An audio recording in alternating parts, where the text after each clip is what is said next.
नमस्कार, मैं छत्तीसगढ़ अखबार के न्यूज़ रूम से सुनील कुमार। आज जिस वक्त मैं आपके सामने इस खबर को लेकर मौजूद हूँ, इस वक्त राहुल गांधी अमेरिका में, शायद कैलिफोर्निया में है, आज वो वहाँ सो रहे होंगे क्योंकि यहाँ से वक्त ठीक उल्टा है, 12 घंटे का फ़र्क है यहाँ और वहाँ पर। लेकिन राहुल गांधी के बयान, जब जब वो विदेश जाते हैं, उनके दिए हुए बयान, उनको लेकर हिंदुस्तान में उनके लौटने के पहले जैसे ही वो वहाँ बयान देते हैं, वैसे ही यहाँ पर उनको लेकर एक विवाद शुरू हो जाता है। कुछ लोगों का ये भी मानना है कि राहुल गांधी बाहर जब जाते हैं, वो वहाँ पर एक विवाद खड़ा करते हैं। तो इस पे सोचने की ज़रूरत है कि विवाद कौन खड़ा कर रहे हैं। राहुल गांधी वहाँ पर करते हैं जाकर विवाद खड़ा, या हिंदुस्तान में उनके बयानों को लेकर उनको देश विरोधी, उनको भारत विरोधी साबित करना एक विवाद है। ये सोचने की ज़रूरत है। अब हम ये देखें कि राहुल गांधी ने वहाँ कहा क्या है अमेरिका में जाके, जिसको लेकर यहाँ सरकार की तरफ से उनकी बड़ी कड़ी आलोचना हो रही है। तो मुझको जुबानी में उनके इतने बयान याद नहीं रख सकता, इसलिए मुझको इसको देखकर बतलाना पड़ रहा है आपको। उन्होंने एक बड़ी दिलचस्प बात कही कि हिंदुस्तान में लोगों का एक ग्रुप ऐसा है जिसको लगता है कि वे हर चीज़ जानते हैं। उन्होंने कहा कि ऐसे लोग भगवान के साथ बैठकर उन्हें भी समझा सकते हैं। ऐसे लोगों में एक प्रधानमंत्री नरेंद्र मोदी भी हैं। उन्होंने कहा, मुझे लगता है कि अगर आप मोदी जी को भगवान के बगल में बिठा दें तो मोदी जी भगवान को ये समझाने लगेंगे कि ये ब्रह्मांड कैसे काम करता है, और भगवान भी कंफ्यूज हो जाएंगे कि मैंने क्या बनाया है। ये बात मज़ेदार लग सकती है, लेकिन ऐसा ही है, ये राहुल गांधी का कहना है। उन्होंने कहा कि ये लोग वैज्ञानिकों को विज्ञान समझा सकते हैं, इतिहासकारों को इतिहास समझा सकते हैं, और सेना को हथियारों के बारे में समझा सकते हैं, लेकिन दरअसल ये कुछ भी नहीं जानते, क्योंकि जीवन में आप कुछ भी नहीं समझ सकते अगर आप सुनने को तैयार नहीं हैं। इस तरह की बातें उन्होंने कही। इन बातों के साथ जाहिर तौर पर यह समझ पड़ता है कि ये प्रधानमंत्री नरेंद्र मोदी के अलग अलग वक्त पर दिए गए कुछ बयानों पर एक तंज कसा है राहुल गांधी ने। हालांकि मैं राहुल गांधी का सेंस ऑफ ह्यूमर, उनका हास्य बोध, उसको बड़ा कमज़ोर मानता हूँ। राहुल गांधी अच्छे वक्ता भी नहीं हैं। राजनीति में बहुत सारे लोग तो इसलिए कामयाब हो जाते हैं कि वो बहुत अच्छे वक्ता रहते हैं। अटल बिहारी वाजपेयी जब थे तब वे भाजपा की राजनीति में, जनसंघ की राजनीति में ऐसे भाषण देते थे कि उनके विरोधी भी सुनते रह जाते थे। तो बोलने की कला कम महत्वपूर्ण नहीं रहती है, राहुल गांधी उसमें बहुत कमज़ोर हैं। और राहुल गांधी का हास्य बोध, उनका व्यंग्य बोध, ये बहुत ही कमज़ोर है। इसके बावजूद उन्होंने वहाँ पे अभी जो कहा, वो थोड़ा सा उनमें सुधार मुझको दिखा, हास्य बोध को लेकर, व्यंग्य बोध को लेकर, कि मोदी के ऊपर एक तंज कसना उनको आ गया है। उनके मुकाबले में जब मोदी को देखता हूँ, मोदी के बोलने की शैली देखता हूँ, उनकी कला देखता हूँ मैं बोलने की, तो मुझको लगता है वो फुटपाथ पे खड़े होके लोगों के सामने वहीं की धूल इकट्ठा करके उनको भभूत बोलकर बेच सकते हैं, और लोग खुश होकर घर ले जा सकते हैं कि अब वो ठीक हो जाएंगे, अब उनकी बीमारी ठीक हो जाएगी, मोदी है तो मुमकिन है। कुछ इस किस्म की उनकी बोलने की कला है जो बांध लेती है लोगों को, जो लोगों को ये सोचने के लिए मजबूर कर देती है कि मोदी जी कह रहे हैं तो सच में ऐसा होगा ही। मोदी जी का मुझको याद पड़ रहा है कि वैज्ञानिकों के एक सम्मेलन में, वैज्ञानिकों का सम्मेलन था हिंदुस्तान के, उसमें उन्होंने कहा कि हिंदुस्तान जो है, इसने पूरी दुनिया में सबसे पहले प्लास्टिक सर्जरी की, हमारा बहुत पुराना इतिहास है। गणेश जी का जो सिर लगाया था शंकर जी ने, वो प्लास्टिक सर्जरी का एक केस था, ये सबूत है उसका, प्लास्टिक सर्जरी का। ऐसे ही उन्होंने बहुत सारी बातें इतिहास के बारे में कही। उन्होंने शायद कबीर और गुरु नानक, इनकी कोई बैठक करवा दी, जिनका एक फासला था, शायद 150 साल का उनका फासला था, लेकिन उनकी एक बैठक इन्होंने करवा दी। उन्होंने फौज के लोगों को ये समझाया कि जब बादल छाए हुए हैं उस वक्त अगर हिंदुस्तानी हवाई जहाज़ पाकिस्तान पे हमला करने के लिए जाएंगे तो पाकिस्तान के रडार उसको पकड़ नहीं पाएंगे। उनके कहने के पहले तक पाकिस्तान के रडार के बारे में हिंदुस्तान के फौजी अफसरों को यही मालूम था कि वो हिंदुस्तानी फाइटर प्लेन को पकड़ सकते हैं, देख सकते हैं उसको, बादल कहीं आड़े नहीं आता। लेकिन ये मोदी जी के कहे हुए फौज को पता लगा, मोदी जी के कहे हुए लोगों को ये पता लगा कि नाले या नाली के पानी में से जो गैस उठती है उसके ऊपर एक घमेला रख के उससे पाइप लगा के उससे गैस चूल्हे को जोड़कर और चाय बनाई जा सकती है, सड़क किनारे कारोबार किया जा सकता है। इसको भी लोगों ने माना। हिंदुस्तान में ट्विटर जैसे सोशल मीडिया पर करोड़ों लोग सक्रिय हैं, लेकिन कुछ गिने चुने लोग ही थे जिन्होंने मोदी जी के इतिहास को लेकर, विज्ञान को लेकर, फौज और टेक्नोलॉजी को लेकर किए गए ऐसे दावों के खिलाफ सवाल किए हों। बहुत कम लोग थे। राहुल गांधी का इशारा जाहिर तौर पर मोदी जी की तरफ है। अब सवाल ये है कि राहुल गांधी विदेश जाकर हिंदुस्तान के बारे में, यहाँ के अल्पसंख्यक लोगों के बारे में, यहाँ की सरकार के बारे में, यहाँ के लोकतंत्र के बारे में, प्रधानमंत्री के बारे में क्यों बोलते हैं, और ये क्या जायज़ है या नाजायज़ है? क्या ये लोकतांत्रिक है या अलोकतांत्रिक है? और सबसे बड़ी बात कि क्या ये देश के साथ गद्दारी है या नहीं है? हिंदुस्तान का कोई भी नेता, वो सांसद नहीं है आज, उनका संसद से कोई लेना देना नहीं रह गया, लेकिन फिर भी देश के नेता तो हैं वो एक। तो क्या ऐसे नेता को बाहर जाकर मोदी के बारे में ऐसी बातें करनी चाहिए? क्या देश में आज जो माहौल है, अल्पसंख्यकों पे जो खतरा है, क्या इसके बारे में ऐसा बोलना चाहिए? अब यहाँ हमको सोचने की ज़रूरत है कि राहुल गांधी विदेश जाकर जिनसे भी बात कर रहे हैं, मैं तस्वीरें उनकी देख रहा था, 1000-2000 लोग एक हॉल में मौजूद दिख रहे हैं, उनकी बात सुन रहे हैं।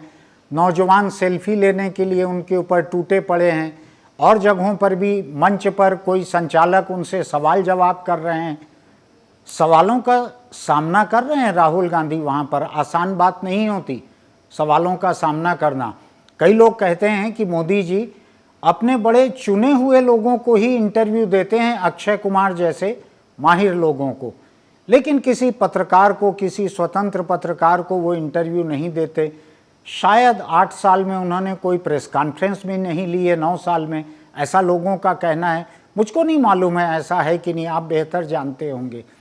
तो राहुल गांधी वहाँ पर सवालों का सामना कर रहे हैं, वहाँ बोल रहे हैं।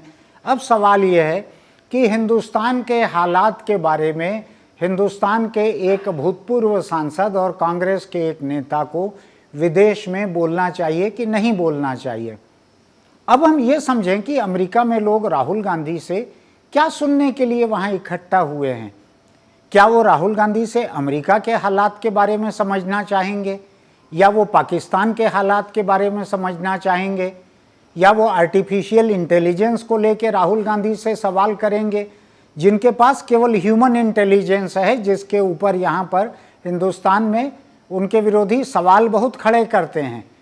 उनको एक छोटे बच्चे जैसी समझ का पप्पू कहा जाता था। धीरे धीरे अब लोगों को समझ में आ गया कि ये पप्पू नाम का खिलवाड़ जो है ये बूमरैंग कर रहा है। अब बोलना बंद हो गया है उनको पप्पू, अब लोग नहीं बोलते हैं। उनके जो विरोधी हैं उन्होंने ये विशेषण फिलहाल कुछ समय से छोड़ दिया है। तो राहुल गांधी से वहाँ लोग क्या सुनना चाहेंगे? हिंदुस्तान के हालात को सुनना चाहेंगे, यहाँ के लोकतंत्र को सुनना चाहेंगे। दुनिया में जो भी विकसित लोकतंत्र रहते हैं वो दुनिया के बाकी देशों के अंदरूनी मामलों में भी दिलचस्पी रखते हैं। उनको सीधी दखल नहीं देनी रहती, लेकिन वो दिलचस्पी रखते हैं, वो जानकारी रखते हैं, वो पढ़े लिखे लोग रहते हैं, जिम्मेदार लोकतांत्रिक लोग रहते हैं। मैं कल या परसों सुन रहा था यूरोपियन पार्लियामेंट में एक सांसद ने ये सवाल उठाया है वहाँ पर कि छत्तीसगढ़ के बस्तर में आदिवासियों के ऊपर हवाई हमले किए गए हैं पिछले सालों में। इसके बारे में जवाब मांगा जाए हिंदुस्तान से कि ये क्या हो रहा है। ये आरोप छत्तीसगढ़ में भी लगे हैं कभी कभी। ये आरोप ऐसे लगे हैं कि हिंदुस्तान के एक प्रमुख पत्रकार आशुतोष भारद्वाज, जो यहाँ काम कर चुके हैं, बस्तर पे किताब लिख चुके हैं, इन दिनों आउटलुक पत्रिका के संपादक हैं और यूरोप में रह के इन दिनों वो कुछ महीनों के लिए एक किताब लिख रहे हैं। उन्होंने जाते जाते अपने लास्ट आर्टिकल में टाइम्स ऑफ इंडिया में छपा था, उसमें इस बात को उठाया था। उसमें उन्होंने कहा था कि छत्तीसगढ़ के बड़े बड़े आईपीएस अफसरों ने उनको बतलाया है कि केंद्र सरकार की जो फोर्सेज हैं बस्तर में, वो उनको बतलाए बिना वहाँ पर हवाई हमला करती हैं। मैं नहीं जानता ये जानकारी सच है कि नहीं, आशुतोष को जो बतलाया गया है वो सच है कि नहीं, लेकिन दुनिया के दूसरे देशों की दूसरे देशों में दिलचस्पी रहती है। ये लोकतांत्रिक परिपक्वता है। नेहरू जब इस देश के प्रधानमंत्री थे तो हिंदुस्तान की दिलचस्पी पूरी दुनिया में थी। दुनिया के अंदरूनी मामले जो रहते हैं वो ऐसे अंदरूनी नहीं रहते कि उनको लेकर आप सार्वजनिक जवाब न मांग सकें। तो ब्रिटिश पार्लियामेंट में कई बार हिंदुस्तान के मामले उठे हैं। अमेरिका का जो एक कमीशन फॉर रिलीजियस फ्रीडम है, वो हिंदुस्तान में धार्मिक स्वतंत्रता खतरे में है, इस बात को कई बार लिख चुका है, कई बार उठा चुका है, बातें सार्वजनिक हो चुकी हैं। तो इसमें राज की कौन सी बात है? अगर राहुल गांधी वहाँ जाके कह रहे हैं कि हिंदुस्तान में लोग इस तरह से बात कर रहे हैं, हिंदुस्तान में हालात ख़राब हैं, हिंदुस्तान में उनकी भारत जोड़ो यात्रा को रोकने की कोशिश की गई, उसको नाकामयाब करने की कोशिश की गई, ये उनका कहना है। इसमें सच है या नहीं है, इसको लेके ये क्यों माना जाता है कि राहुल गांधी विदेश जा रहे हैं तो वहाँ जाकर देश के खिलाफ बोलते हैं? हमारी बहुत बड़ी दिक्कत यह है हिंदुस्तानियों की कि हम चीज़ों को अलग अलग करके देखना या तो सीखते नहीं हैं या हमको ऐसा देखने नहीं दिया जाता। एक ऐसा आभास क्रिएट कर दिया जाता है कि मोदी ही देश हैं या मोदी ही सरकार हैं या मोदी ही लोकतंत्र हैं। अगर आपने मोदी के खिलाफ कुछ कहा तो वो सरकार के खिलाफ भी है, वो देश के खिलाफ भी है और वो लोकतंत्र के खिलाफ भी है। ऐसा नहीं है। मोदी एक व्यक्ति हैं, एक नेता हैं, एक ओहदे पर हैं। वो ओहदा प्रधानमंत्री का है। बस उनका महत्व वहीं पर खत्म हो जाता है कि वो देश के प्रधानमंत्री हैं। न तो वो देश हैं कि उनके खिलाफ अमेरिका में कुछ कहा जाए तो वो देश का अपमान है, न वो लोकतंत्र हैं कि इसके खिलाफ कहा जाए तो ये भारत के लोकतंत्र के खिलाफ बोलना हो गया। तो राहुल गांधी वहाँ जो कुछ कह रहे हैं वो एक हिंदुस्तानी नेता से सवाल जो पूछे जाते हैं या सुनने की जो उम्मीद की जाती है, उन्होंने खुद होकर कहा होगा, सवालों के जवाब में कहा होगा, जैसा भी उन्होंने कहा हो। इस बात को मानकर चलिए कि बाहर जाकर या देश के भीतर देश के किसी नेता की आलोचना करना देश की आलोचना नहीं है, सरकार की आलोचना भी नहीं है। सरकार की आलोचना करना भी देश की आलोचना नहीं है। सरकार की आलोचना करना लोकतंत्र की आलोचना भी नहीं है। दुनिया में लोग परिपक्व हैं, दुनिया में लोग सभ्य हैं, विकसित हैं। वो जानते हैं कि दूसरे देश में क्या हालात है। वो आपसे आपके देश के बारे में सवाल करेंगे। मोदी वहाँ जाएंगे अमेरिका तो अमेरिकी उनसे ये सवाल थोड़ी करेंगे कि आप ट्रंप को जिताने की कोशिश क्यों कर रहे थे। वो उनसे हिंदुस्तान के बारे में सवाल करेंगे। वो चूंकि सरकारी ओहदे पे हैं तो उनसे कुछ सवाल ऐसे भी हो सकते हैं कि दुनिया के दूसरे देशों के साथ, सरकारों के साथ भारत की सरकार का क्या चल रहा है, क्या बातचीत चल रही है, ये भी उनसे पूछा जा सकता है। राहुल गांधी आज़ाद हैं, छुट्टे हैं। आज वो किसी संसद के सदस्य भी नहीं हैं, इसलिए वो वहाँ अपने मर्जी से बात कर सकते हैं। वो उनसे जो सवाल पूछा जाएगा उसका जवाब दे सकते हैं। मैंने उनके जितने बयान देखे हैं राहुल गांधी के, जितनी टिप्पणियाँ उन्होंने की है, उसमें कोई भी टिप्पणी अशिष्ट नहीं है, बदतमीज़ी उन्होंने नहीं की है, उन्होंने बदमिजाजी की बात नहीं कही है।